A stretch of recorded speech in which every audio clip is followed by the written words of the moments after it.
Really excited. This is the third episode of Duke's Download. Happy Easter, by the way, everybody. And I've been really thrilled with the reception that we've had for the last two episodes. And I loved having my mom as the first guest. I love having Leslie Jordan. He was a great second guest. Today, we have someone who I am so beyond thrilled to have join us as the guest.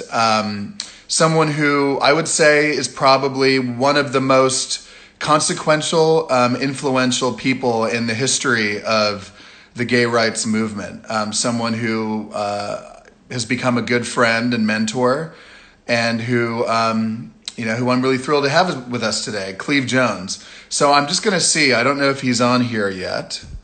I'm going to invite him to join the conversation. Let me see if he's joined us already.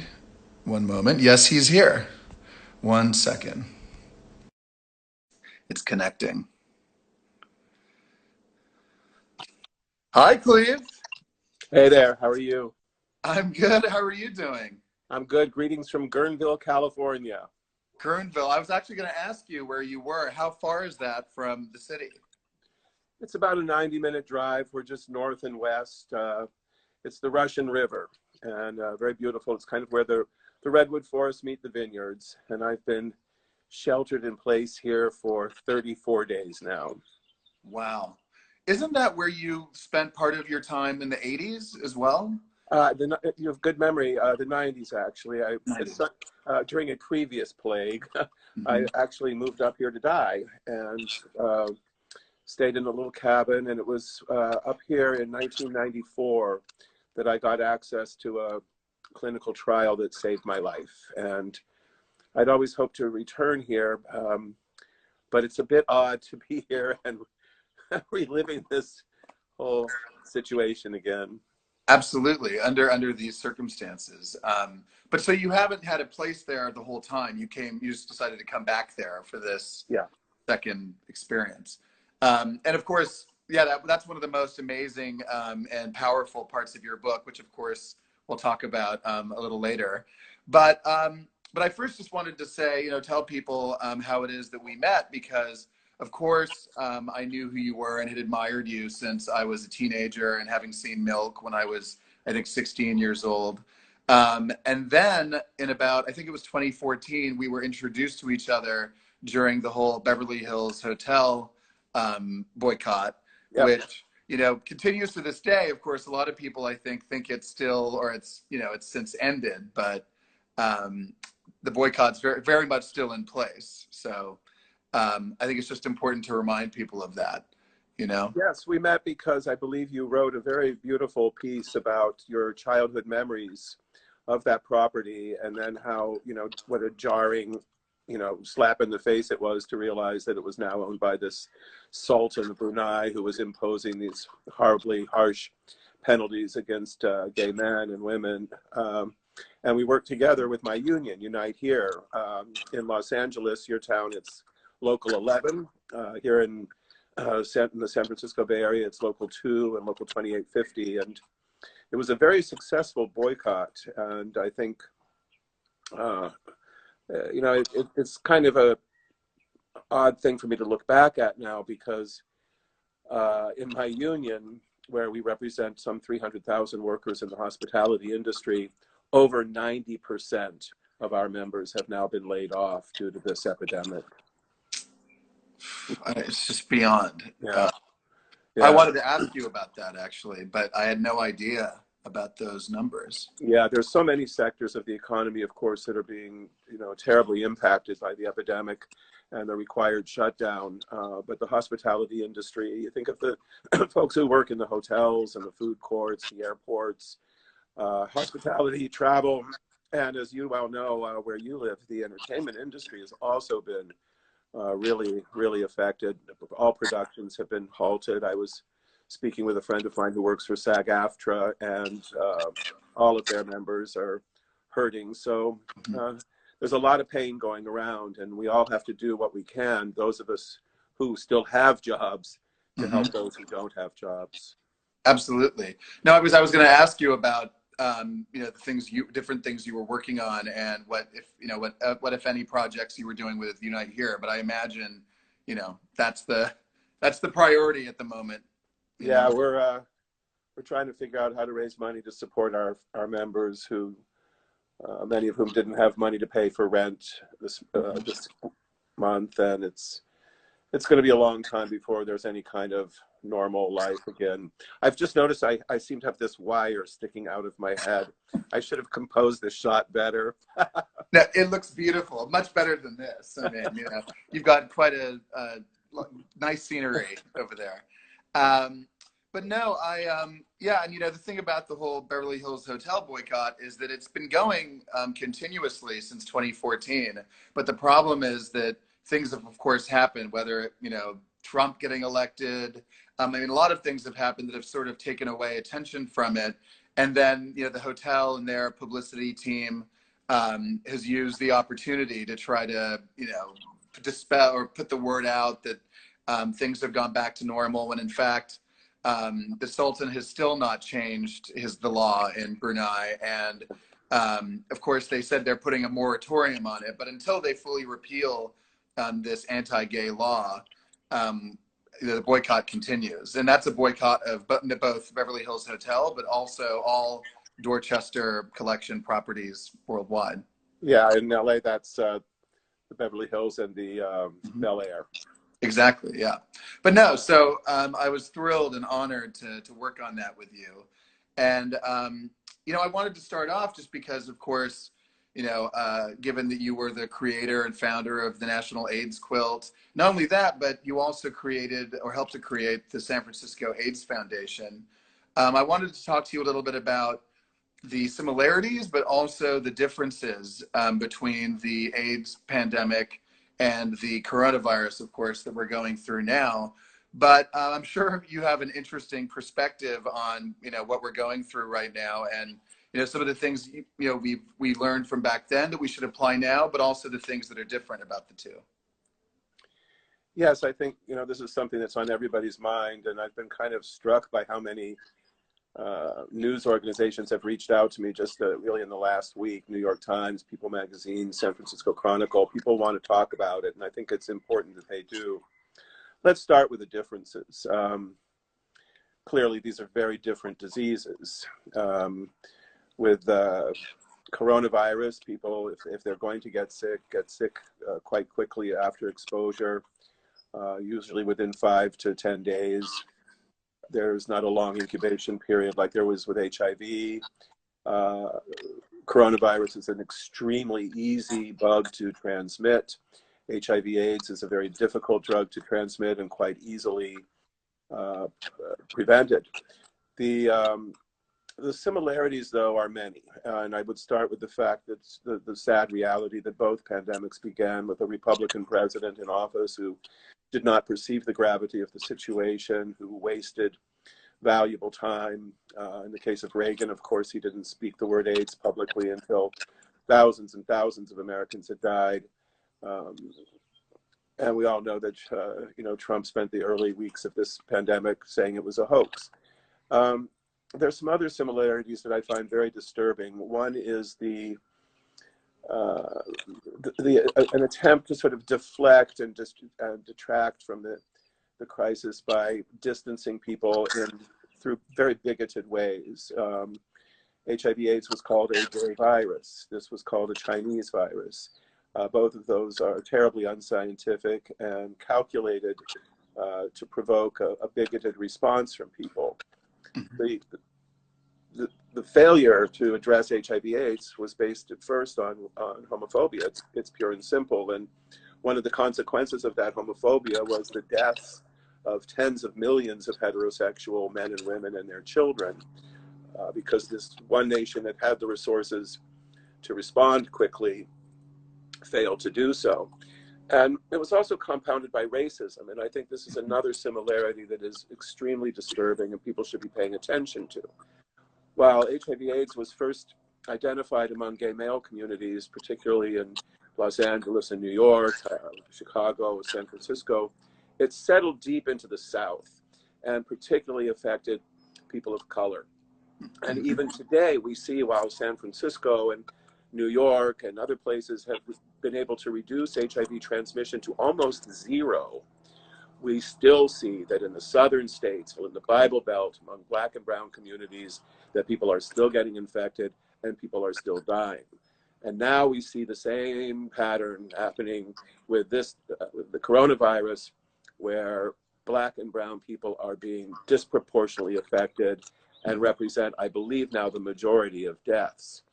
So there are a lot of similarities. There's a lot of differences, but it is, part of what so many of my friends and I are dealing with is the reality that so many lessons were not learned from what we went through before. And particularly, I think when we talk about how very difficult it is to change human behavior, I'm isolated, I'm lonely. I haven't touched another human being in 33 days. I want this to be over. I can't express how lonely I am here, even in this beautiful place. And I know I'm well aware of all my good fortune and privilege to be here and to be safe. But I get why people want to go out, and I get why people want to socialize. Just as, 40 years, I understood full well how young gay and bisexual men did not want to change their sexual behavior and how difficult it was. And I think when we look at that kind of situation, it just underscores how important it is to have a government that we can trust and health officials that we can trust. Gay and bi men didn't trust our government in the 1980s, and with good reason. And many people don't trust this government, and that's with good reason. So, the amount of confusion and conflicting reports that we've witnessed over the last 3 months now coming from this administration have almost certainly contributed grievously to the spread of the disease and the fact that we now have more cases and more deaths than any other country in the world. No, and that comparison or a connection actually occurred to me a few days ago, where I remembered the stories of how gay men during the 80s were saying, we don't want to give up our normal lives to in order to try to prevent, because some people didn't take it seriously. People had their own reasons, sometimes, different cases. But I wanted to ask you if you ever had interactions with Dr. Fauci during the AIDS epidemic, or what your relationship with him was.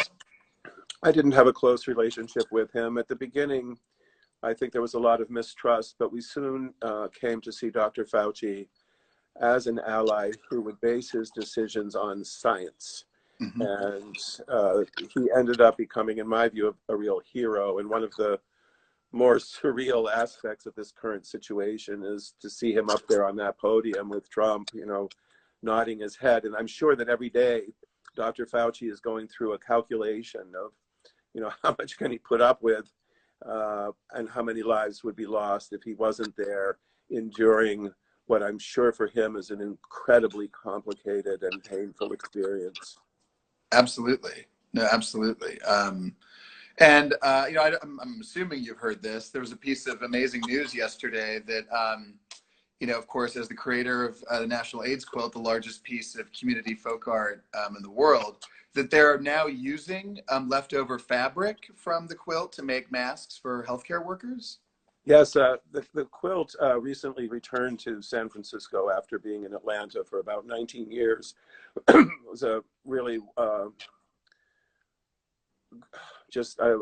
could not be happier. The quilt is now being cared for by the people who run the National AIDS Memorial Grove in Golden Gate Park, one of the most beautiful memorials ever created to HIV/AIDS. And so the workshop is back in the Bay Area. And of course, we have shelves full of donated fabric that we use to repair the quilts.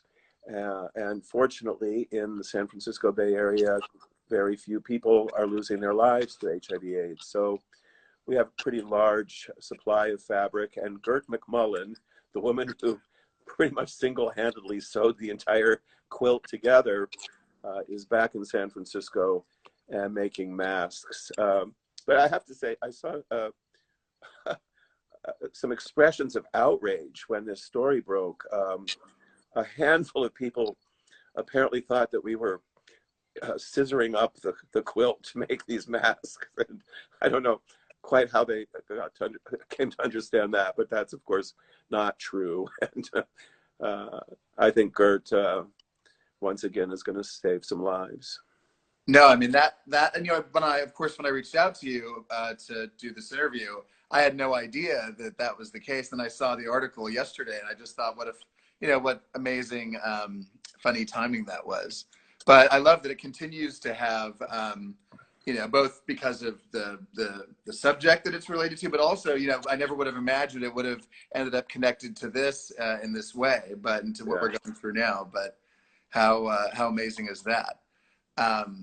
But also, of course, earlier I mentioned your book, which I read when it first came out, and I've recently been rereading, which honestly, I have to tell people, not only is it extremely informative and interesting, but it's a riveting read. And the way that you tell the story of your life against the backdrop of everything that was going on in the 70s and the 80s, I really hope people buy it. It's called When We Rise, My Life in the Movement. And I wanted to just take a couple minutes to talk about,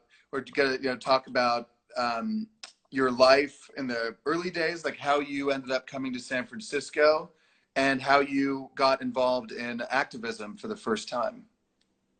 Well, I actually was involved with activism while I was still in high school.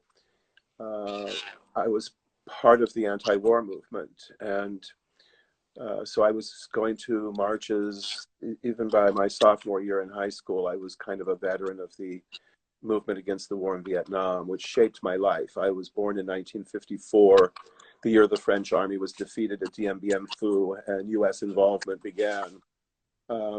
We were still at war there when I graduated from high school, and it really shaped the way I looked at the world, along with the civil rights movement and people like Dr. King and Rosa Parks.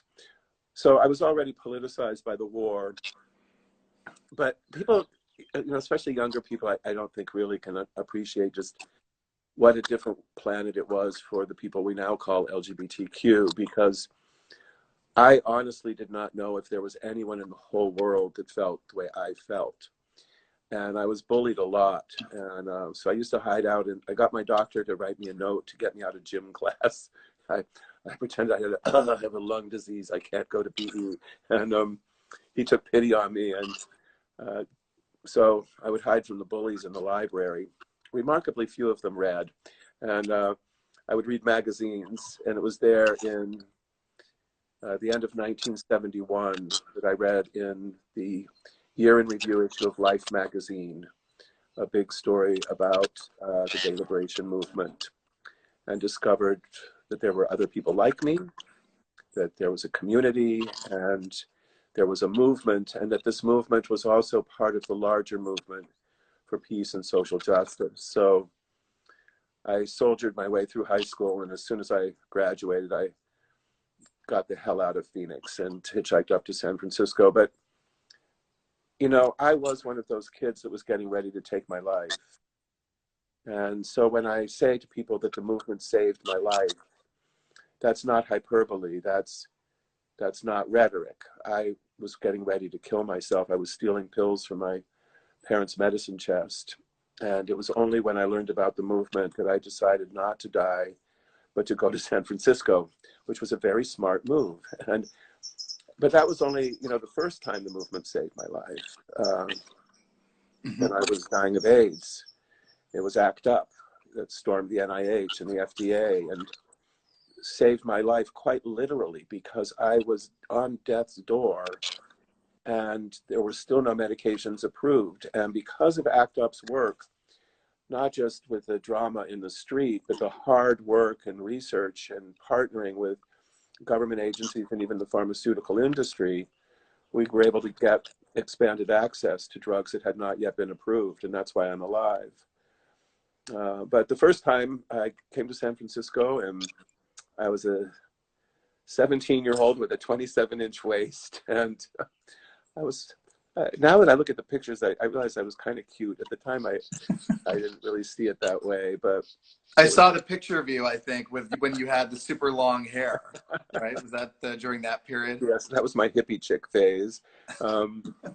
But it was kind of a grim existence. I lived on the street for a while. I was kind of a hustler in the Tenderloin.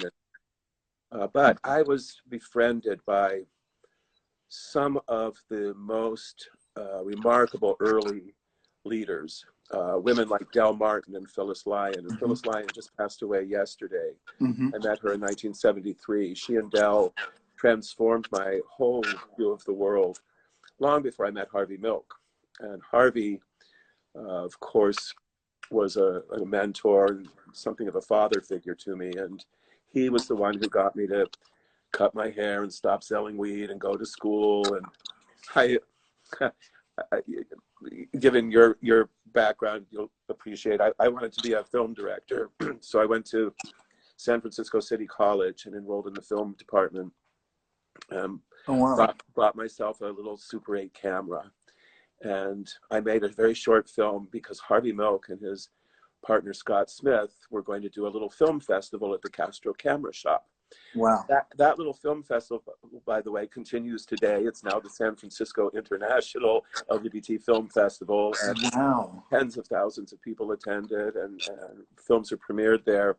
But back then it was just a sheet on the wall and a Super 8 movie projector. But I showed Harvey my little film, and he took me aside and he said, "I'm sorry, you have no talent at all. You need to change your major." So I transferred to San Francisco State, and Harvey essentially bribed me with an internship. He knew I wasn't wild about going to school, but he said I could work for him and I could get 8 credits. So I transferred to San Francisco State, and he took me with him to City Hall, and I got to work with him for the 11 months until he was murdered on November 27th, 1978. No, what I mean, I know it's obviously an extremely emotional subject, but I remember you telling me the story, and I know you wrote about it in your book, of how you were actually one of the people there at City Hall that day when Harvey was assassinated. I mean, what I got you there told me that story was, go ahead. I got there early because it was the Thanksgiving holiday was coming up, and his paid staffers, Ann Cronenberg and Dick Pavich, were, and Annie was up in Seattle, I think, visiting her family, and I wanted to be helpful. And when I got to the office, he asked me for a file that I'd actually left in my apartment, and he was annoyed with me, and he sent me back to get it. And then he could tell that I was kind of, crushed, that I'd screwed up.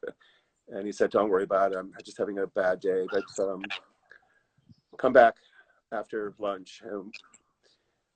So I went to Castro Street and retrieved the file and was heading back, and somebody yelled at me out of a bus window that their mayor, George Moscone, had been shot. So I grabbed a cab and got to City Hall and went running up those grand stairs to try to find Harvey. And I had a key to the private hallway that's parallel to the public hallway, and I let myself in and ran down the hall calling for Harvey, and turned the corner and saw his feet sticking out of the office. I had never seen a dead person before that. I've seen many since, but that was just, it was horrifying. I can't even imagine. But I think, I mean, as you said, it's like he was in office for 11 months, and yet he had such an enormous impact, both during his time there, passing the anti-discrimination employment bill in San Francisco, and obviously just culturally and beyond the borders of the city. And one question that I was thinking about, and I don't want to put you on the spot or anything with this one, but are there any lessons you would say from your time knowing Harvey and working with him as an activist, lessons that you think he taught you that you would like people to know, or hope people would know today? Well, I think the most important thing I want people, especially young people, to know is that, Harvey's been mythologized now and played by Sean Penn, and there's streets named after him. And but he was not a saint, and he was not a genius. He was, in most respects, a very ordinary human being, and his life was filled with the challenges and defeats and humiliations that so many of us have endured in our lifetime. I think this makes his legacy even more powerful because we tend to put these people on pedestals and think of them as movie stars, but I think, as you well know, even movie stars are just people. And so what that means to me is that Harvey's accomplishments are, his achievements are things we could all aspire to. And so I want people to know that, no, he wasn't something at all unlike you.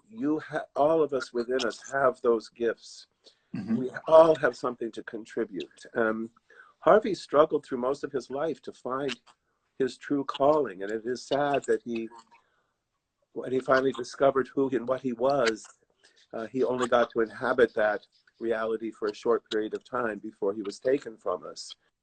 But don't ever think that you can't do anything that he did, because we all can. Absolutely. And I think that's actually maybe one of the most interesting parts of his story, that he didn't even come out until he was in his, early to mid 40s, I think, or early 40s. And before that point, he was a closeted, businessman, or, worked on a Republican. Yeah. So, no, it's true. I mean, so as you said, in a very short period of time, he made, an enormous impact on the world. Yes. No, and you also mentioned Phyllis Lyon, who was such an amazing woman and human being. Someone actually asked in the comments here if there were any, particular memories of her that you remember, and things you were fond about with her. Well, thank you to whoever asked that, because I have a wonderful story. When I was still in Arizona, I was with this little group called Gay Liberation Arizona Desert. And before what had happened is I'd come up to San Francisco for a couple of months, decided to go back to Phoenix to try to go to college, got through one semester, forget it, went back to San Francisco. But during that one semester that I was back, our little group got approved to be an official student organization. Now, today, there's gay-straight alliances on every campus and even in middle schools. But back then, even in a big university like Arizona State, it was a startling event. And we had a little budget. And I had met Del and Phyllis the previous summer at a conference that I got to attend. I was only 17 when I met them. And they were very kind to me. Really kind, and they gave me their phone number. So then I'm at this organizing meeting, and there's all of these other students, mostly considerably older than me, and the faculty advisor, and everybody's trying to figure out who we wanted to invite to come to be our very first speaker for this new organization. And everybody said, well, we should get Del Martin and Phyllis Lyon, because they had just published their really groundbreaking book called Lesbian Woman. I'm listening to them all going, oh my God, wouldn't it be great if we could get Del and Phyllis to come? And what year do you think this was, by the way? Would you imagine? Oh, there we go. You broke up for a second. Sorry. Yeah, I had a call coming in. I'm sorry. No problem. No, but I was asking you, what year do you think this was when you met them? Would you say approximately? I met them in the summer of 1972. Wow. At a Quaker conference. I was very involved with the Society of Friends, the Quakers, and then we brought them to speak in Tempe, Arizona in the spring of 1973. And the parking lot was filled with cars, with license and pickup trucks, beat up old things from Colorado and Utah and California and New Mexico. Women had driven all over the Southwest, over mountains, through deserts, to come and see Del and Phyllis. And I was one of maybe, a half dozen men in the audience. And I was a smart-ass little kid, and I had really, really long hair and big earrings. And Phyllis, they were both speaking this sort of fiery lesbian feminist rhetoric about how they were going to smash the patriarchy. And, it was very exciting. But I also was just struck by the fact that Phyllis reminded me so much of my mom. And so during the Q&A period, smart ass me. I raised my hand and I said, well, Phyllis, I love listening to you and you inspire me so much, but I just have to tell you, you remind me a lot of my mom. And she went, well, fuck you, kid. I'm not your mother. And everybody just fell down laughing. And we stayed friends for the rest of her life. And just about a year and a half ago, I was walking with my boyfriend down Market Street. And we passed a restaurant and looked in the window, and there was Phyllis Lyon sitting with some young women who have been taking care of her, mostly friends of Kate Kendall, is a National Center for Lesbian Rights, who did such a wonderful job of caring for Phyllis and allowing her to remain in her home. And so Phyllis is sitting at the table, and I walk in, and I said, hi, Phyllis, it's Cleve. And, oh, hi, and we talked for a little bit, and then I said, Phyllis, do you remember the first time we met? And she paused just for one beat, and she looked up and she said, fuck you, kid, I'm not your mom. Oh my God. This was 2 years ago or whatever it was. So she remembered that. Yeah. Oh Yeah. That's just amazing. Amazing. Well, so she was, see, I didn't know about that about her. I never met her, sadly, but I didn't know that she had such a great sense of humor. They were wonderful. Yeah. Wow. Yeah, I mean, so she was, I think, around 95 years old when she passed away. Yes. Yeah. And for those of you watching who don't know, she was she was part of the couple, along with Dell, that I believe were the first couple to be married in San Francisco. Yes, they started the first lesbian organization, the Daughters of Bilitis, and they were the first same-sex couple to be married in San Francisco. By our now governor, Gavin Newsom. Correct. Yeah, so what lives they had. One thing that I thought about, especially since Trump became president, and seeing the way that all the different factions of the progressive movement have come together, is that the thing that both you and Harvey talked about, which is the us's, the idea of there being not just the gay community and the gay rights movement, but the necessity of having all the different civil rights movements, whether that's the women's rights movement, the gay rights movement, all the workers, the labor movement, how that concept of the us's coalition, I think, is in a way even more timely than ever, because that's really, I think, that the concept that you both created, I think, is a tactic and an idea that we really need to employ in order to fight Trump during this era, Yeah.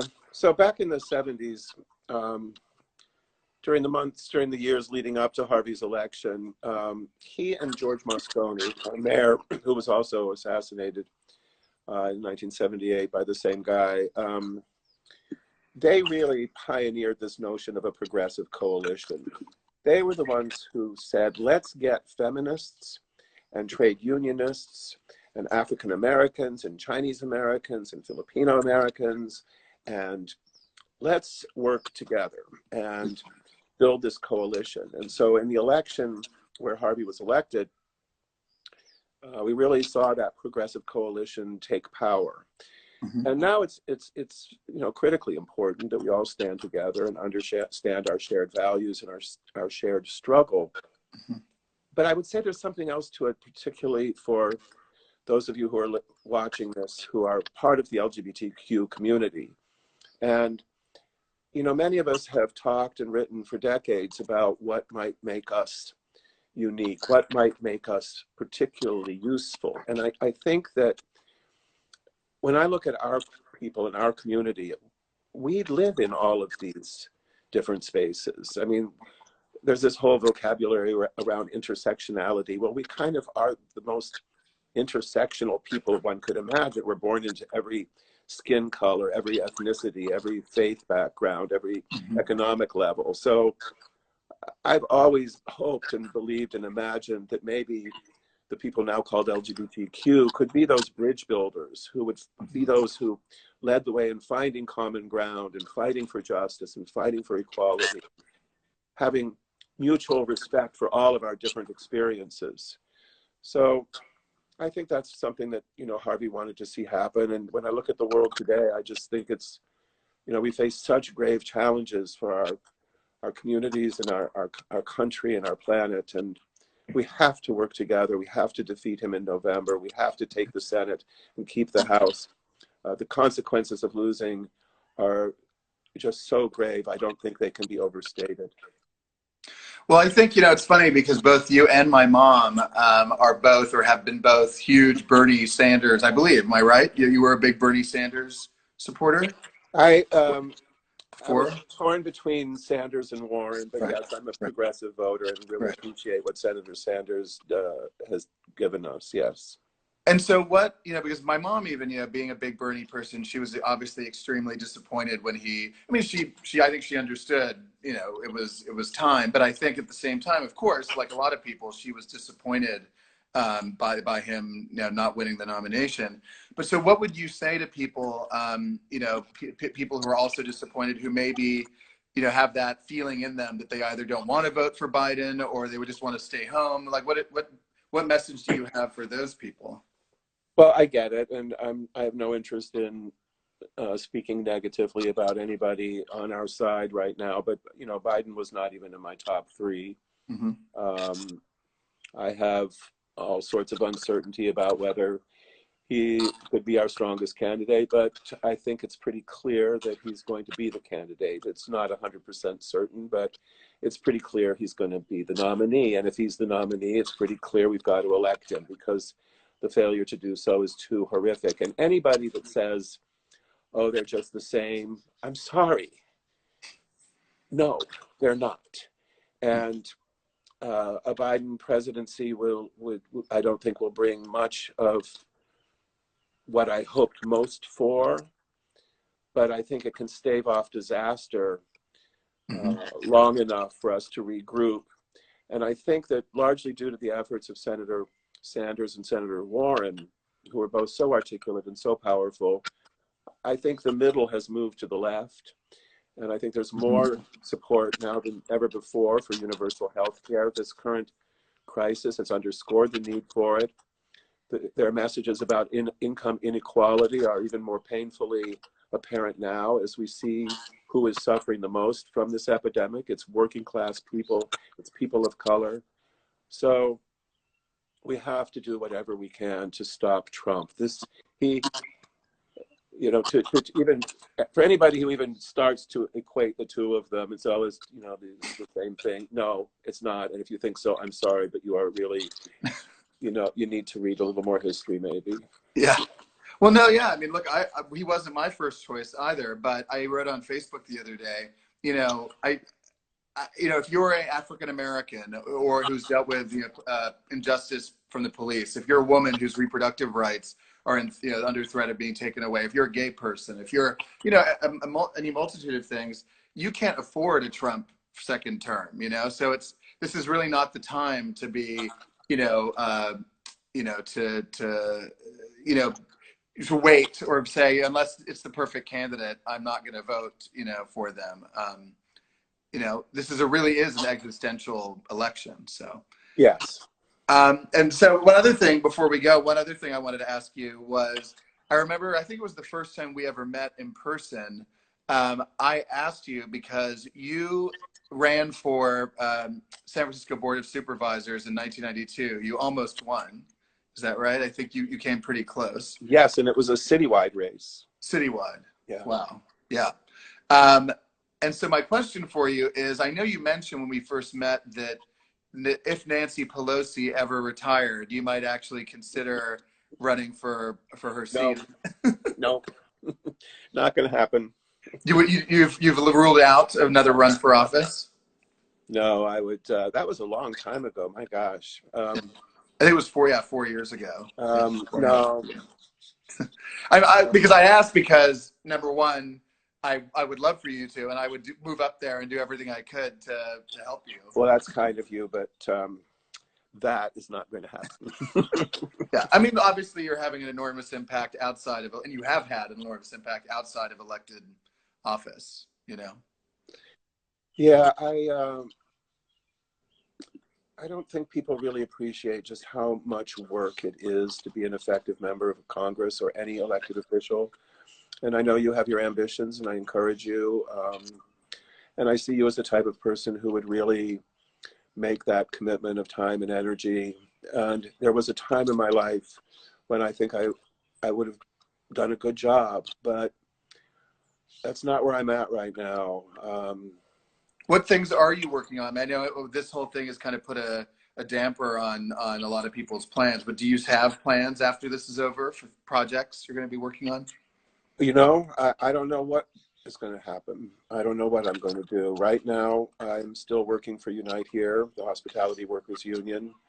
Mm-hmm. If people go to my Facebook page, they can find a way to scroll back a few days. You'll find the last time I posted about our emergency fund.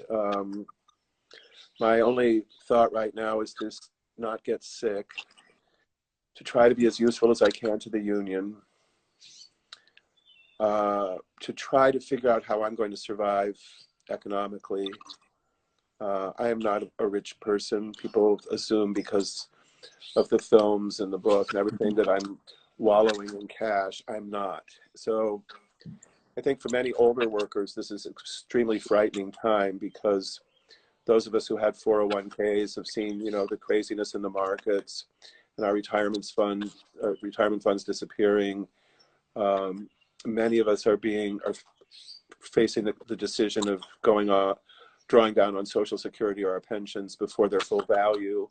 Mm-hmm. So those are the things I'm kind of dealing with, survival issues right now for my union and myself and my family.